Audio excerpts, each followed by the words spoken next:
What's up, everyone? Kingdom Come Deliverance 2 is a massive game. There's a lot of hidden features, things the game doesn't tell you, and it's very easy to miss things or make mistakes. So today I wanted to share some of the biggest tips I can give so far that will hopefully give you a much smoother experience and you won't run into the same problems I did. So there's a lot to cover here, so let's get straight into it. Okay, let's get into this. So the first thing you're probably going to encounter that's going to be a real problem is carry weight. So as you get further into the game, your armor, assuming you're wearing the heavy armor, it gets heavier and heavier and heavier. You can see here, like the chest pieces alone are like 10, 20, 40, 45 plus. The helmets are like 15 plus. So you need bigger and bigger carry weight just to hold your armor. And then if you're going around and you're looting enemies, you know, you're crafting, things like that, you're gathering, you're quickly going to be hitting your cap over and over and over again. So let's talk about increasing it. So the fastest and easiest way to increase your carry weight is to go into your stats and go into your main stats here. Okay, so doing anything in the game will level these main stats. And as you level them, you will start unlocking the ability to use perk points. This little icon here that says like a 1 means you have 1 perk point available to use in that category. So I've used all the ones for my stats, but they'll appear here.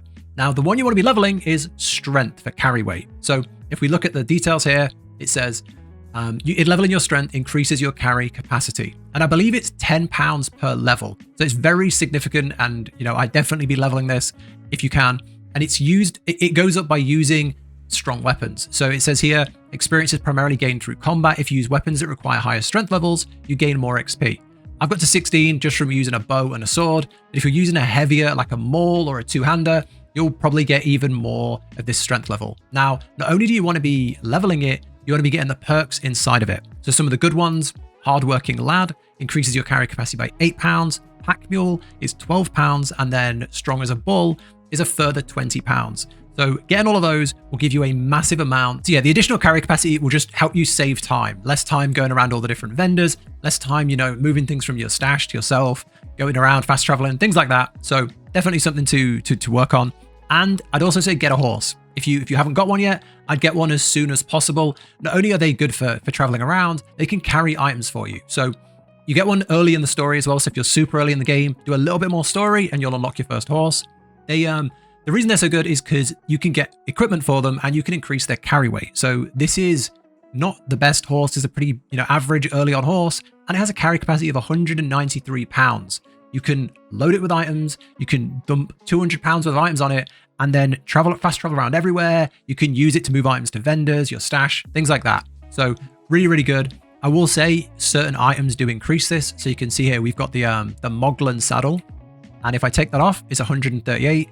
You add it back on, 218, and then it's reduced a little bit by this armor here. So yeah, horses are great, and all you do is you just press move to horse. On PC, that's X. It will say in the bottom what the button is. But yeah, say you want to move all these weigh like what, 4, 2, 2. You just press that button, move to horse, and we've just reduced our carry weight massively. We can now fast travel around the world, regardless of how much our horse is carrying. Okay, now let's talk about books. So books are one of the easiest ways to level your different abilities in the game, and they're something you should definitely be working on. There are 2 types of books. There are lore books and there are skill books, and you want to be getting them both. You can find these just in like haystacks, in buildings, you're sneaking around, you'll just find books lying around, grab them all. If you go to like a scribe, they will have a bunch of books. You can either pickpocket them or you can buy them, and books are just really important. The way they work is if you have a lore book, you just use it, open it, skim through all the pages, and that will level your scholar skill, and it will unlock certain things because you know that thing now in the game. Secondly, you have the skill books. They will be, rather than your scholarly skill, they will be assigned to different skills. So you will sit on a chair or you will sit on a bed. You will go into your inventory, you will click on the skill book and you will read it, you will study it for a certain amount of time. And so for example, quiet as a cat will level, you know, stealth, skill, you know, on the composition of alchemy will level alchemy, things like that. So it's really important to get as many as you can and just sit and read them because it's the easiest way to level your skills. And once you buy the skill book off, you know, get the skill book one way, you can then just sell it back to the scribe. You know, they're not consumed on use. So there's pretty much no reason not to grab all of these, use them all. You can only use them all once, so you may as well grab them and use them all and just get the free skill points. Okay, now let's talk about how to get some of the best weapons in the game, and they come from blacksmithing. So you really want to get into craftsmanship. This is one of probably the most important skills in my experience in the game. So if you level your craftsmanship from blacksmithing, you unlock this very early in the game. There's a tutorial to blacksmithing super early in the game, and you can pretty much level this all the way in that first town if you want. It's very, very easy to level it. As you level it, you will unlock this thing here called Martin's Secret. Now, when you get this, it will say, now you can forge weapons of the 4th, i.e. the highest quality. Weapons of this quality cannot be obtained in any other way than by forging them yourself. So if you want really good weapons, this is the way to do it. And they are really, really good. So if we go into the inventory, you can see a tier 4 weapon has this icon next to it. It's like an M with a J through it. Now, a normal weapon goes up from like 1, 2, 3. So you've got like copper, silver, gold. That's kind of how the normal weapons go. And then these tier 4 crafted ones, not only can you sell them for a huge amount of gold, they are really, really strong. On top of this, you can also use it to reforge certain quest weapons. So that these really good rewards from the main story don't fall behind your blacksmith weapons, you can reforge them to be even stronger. So like kind of like make them, into better versions of the ones you receive from quests, which is really cool. As well, you can save a ton of gold through craftsmanship because you have things like, thorough maintenance, where your gear takes less damage. You have perks where you can take damage less, so you don't have to repair as often. There's helping hand, where your repairs will be 20% cheaper, or you can go down the route of repairing everything yourself. So yeah, really, really good to get this. Okay, next up, something that's very easy to miss and something that you might not even be aware of if you haven't leveled the skills yet. So throughout the main story and throughout the side quests, you're going to find people who are ill, who are injured. And if you're thinking back, you might already have heard people complain about problems. I've been injured. This person is sick. This person took a hit in battle, things like that. And if you have the skills, you can identify the problem, you can diagnose them, and you can become a full doctor and heal them. So I want to show you that now. So the main thing you want to work on is survival. And it's very easy to overlook survival because it's not the easiest one to level. So you can see here, I've got a survival of 18, and you get survival from, you can see as you go through here, the survival experience is from hunting game, gathering herbs, and processing your catch, such as drying, smoking, and cooking. Now, what happens is, as you're in a cutscene, I'll try and show it as well. As you're in a quest, there will be a flag that this person is injured, this person is sick. And if you have a high enough survival skill, you can then say, diagnose the problem. And you can find out what's wrong with them. And if you diagnose the problem, you can then heal them. That might mean you can administer an alchemy potion. So if you have a high enough alchemy, you can give them the correct potion. So say their stomach hurts, you can give them something to remedy their stomach. Say they've been injured, you can give them a healing potion. Or you could literally work on them, like give them bandages, you can tend to their wounds, and they can make a full recovery and you get rewards for it. So I think this is a really cool thing that you can, by leveling the right skills, you can become like a doctor in the game and you can save people. And there's some really good quests around it too. So yeah, I wanted to draw on that because it's a cool thing that I don't want people to miss because it is really fun. Okay, now let's talk combat tips. It's very easy to lose a fight, especially an outnumbered one, and then you have to reload your save and it could be really far away. So here's some tips to hopefully win fights a lot faster. So at the start of the game, you're taught to parry an attack with a block and then come back and hit afterwards when you see the blue swords. That works for a couple of hours, and then the NPCs get better and they will all see that coming, and it just doesn't work. So here's what you should try doing. First, make sure you're charging your attacks. Make sure that you're holding down your swings before you let go of them. If you see your character just constantly swinging, you're just doing really obvious and low damage attacks. Make sure you're charging big hits for big damage, and try feinting. So say you're holding a left swing, and then just before you release it, turn it up, and then you're doing an overhead. And then if you're fighting someone who's not in really good steel armor, really experienced fighter, they will just block from the wrong direction and you'll get a feinted hit in. So always try and change your attack at the last direction, and unless they're really good, they won't see it coming. Secondly, try and get the master strike. So in the first map, in the bottom left of the corner, you have the nomad camp. There's a character there called Tomcat. Go down there, talk to Tomcat, and he will teach you some weapon abilities, some combos, and one of them is the master strike. This is so good for beating really good characters in the game.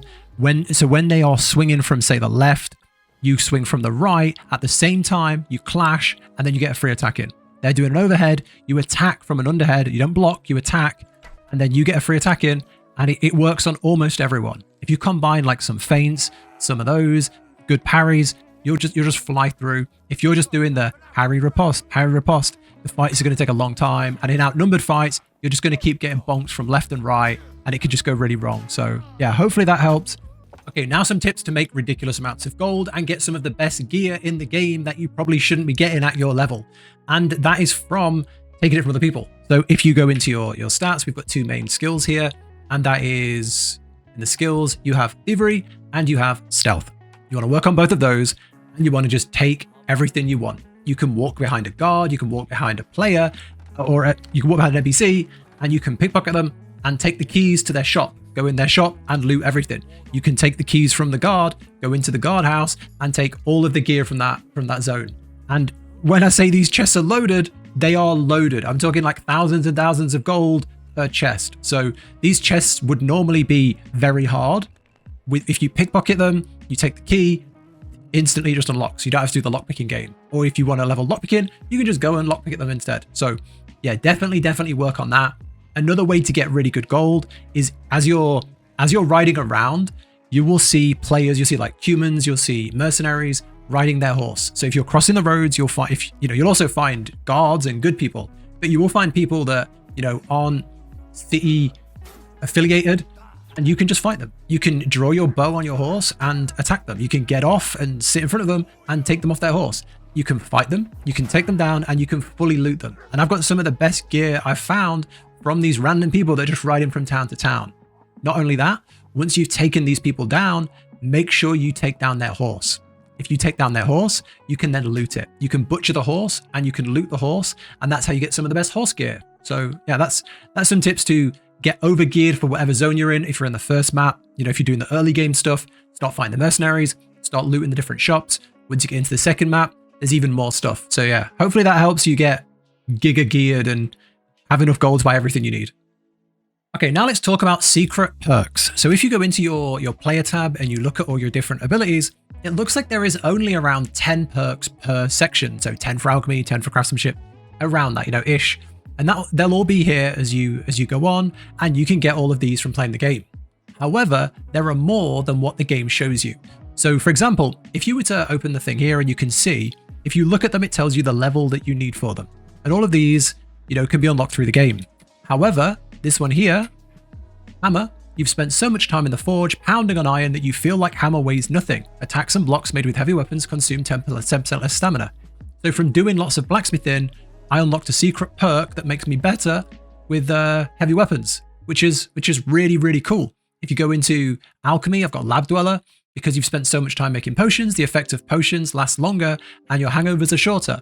So you can get lots of really cool secret perks just from playing the game and doing different things. So I've got quite a few of these, and I spoke to a friend, see if they've got any, and they've got some that I've never seen. So it seems whatever you do in the game, you unlock these different secret perks. So yeah, they've got one that's like red herring, which is, herring is a horse you get as part of the story. And this means that its stats get massively boost because they used it so much, which is really cool. I fast travel a lot, so I never saw that. They did lots of foraging, so they got a thing called resistance, where you get +2 vitality because you pick so many nettles, which is just really cool. So whatever direction you go in the game, whatever kind of professions or whatever activities you enjoy and you do a lot of, you'll unlock these really cool secret perks. So yeah, let me know down below if you've got any really cool ones, or if you've seen any that are worth going to get, because I think that's a really cool part of the game. The skills alone don't look that deep, but knowing there's loads of secret ones hidden somewhere is really interesting. Yeah, that's pretty much it. Hopefully this has helped. Hopefully there's something here you haven't seen before, or something that you found interesting. If you have, do consider liking the video, subscribe if you want to see more guides and tips and things like that. And yeah, if you've got anything else you want to share, anything you've seen or anything cool that's happened along the way, then yeah, let me know down below. But that's it from me. Thank you so much, and I'll catch you in the next one.